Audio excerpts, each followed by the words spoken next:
আসসালামু আলাইকুম রহমতুল্লাহ বরকাতুহু। আমরা আসছি একটা বেগুনের ক্ষেতে চলে আসছিলাম। যে বেগুনের ক্ষেতে আমাদের যে কিছু কিছু বেগুনের পোকা ধরেছে, সেই সেই পোকা দেখেন, একটা বেগুন একটা পোকা যে হাঁটতেছে, ওই যে ওই যে পোকাটা এখনও হাঁটতেছে।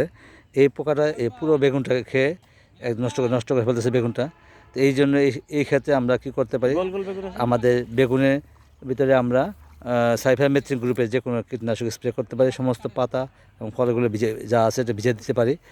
আর সেক্স ফ্রমন কিছু ট্র্যাপ আছে, যেমন ইয়েলো স্টিকি ট্র্যাপ। তারপরে আপনার বয়মের মধ্যে আমরা এই যে কিছু ফেরোমন ফাঁদ ব্যবহার করতে পারি। তাবিজ যেটা ব্যবহার করা হয়, আমরা সেটা ব্যবহার করতে পারি। তার আকর্ষণে অনেক পোকা ওই বয়মের মধ্যে চলে যাবে এবং ওই পোকাগুলো মারা যাবে।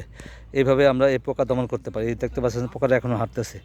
এই জন্য আমরা চেষ্টা করবো সবাই। তবে যদিও আমাদের এই বেগুনগুলো, আমাদের এখানে সিড প্রোডাকশন প্লট, আমাদের এটা একবার শেষ পর্যন্ত রাখতে হবে। তাই যদি এই বেগুন যদি আমরা পোকা খেয়ে ফেলে, তাহলে তো আমাদের আর আমরা সিড পাবো না পরবর্তীতে।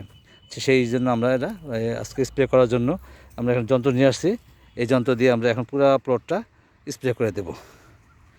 এই পুরো প্লট এভাবে আমরা সবাই চেষ্টা করবো বেগুন ক্ষেতকে রোগ ও পোকামাকড় মুক্ত রাখার জন্য।